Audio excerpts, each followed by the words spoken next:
দিন যাচ্ছে তত লাল ঝান্ডার মিছিলটা লম্বা হচ্ছে। ডাক দেওয়া হয়েছে গোটা দেশ জুড়ে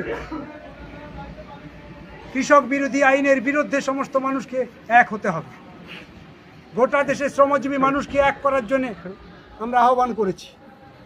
কলকাতাতে ব্রিগেড সমাবেশের আহ্বান করা হয়েছে।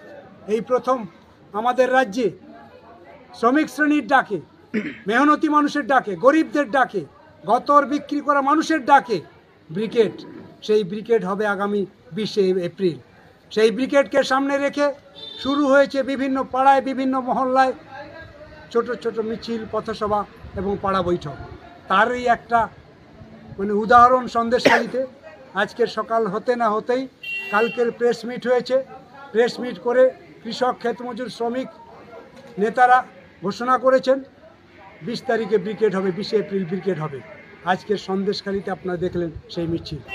আমরা চাই এই সময়কালের মধ্যে রাজ্যের সরকার যাদের কাজ বন্ধ করেছে সেই কাজ শুরু করতে হবে। 100 দিনের কাজ অনতিবিলম্বে শুরু করতে হবে। আর গরিব মানুষ যারা ঘর থেকে বাদ গেছে তাদের ঘর দিতে হবে। এই দাবি, এই আওয়াজ পাড়ায় পাড়ায় উঠেছে। সেই জন্যই আজকের এই মিছিলের এত তেজ দেখেছেন আপনারা। আমরা চাই গোটা সন্দেশখালীর সব দ্বীপ এলাকাতে এইভাবেই আমাদের লাল ঝান্ডার মিছিল পথ পথ করে উঠতে থাকবে। যত দিন যাবে তত সন্দেশখালীর মানুষ আস্তে আস্তে করে তাদের সাহস সঞ্চয় করে এগোচ্ছে। আগামী দিন সন্দেশখালী পথ দেখাবে গোটা সুন্দরবনের। ধন্যবাদ, নমস্কার।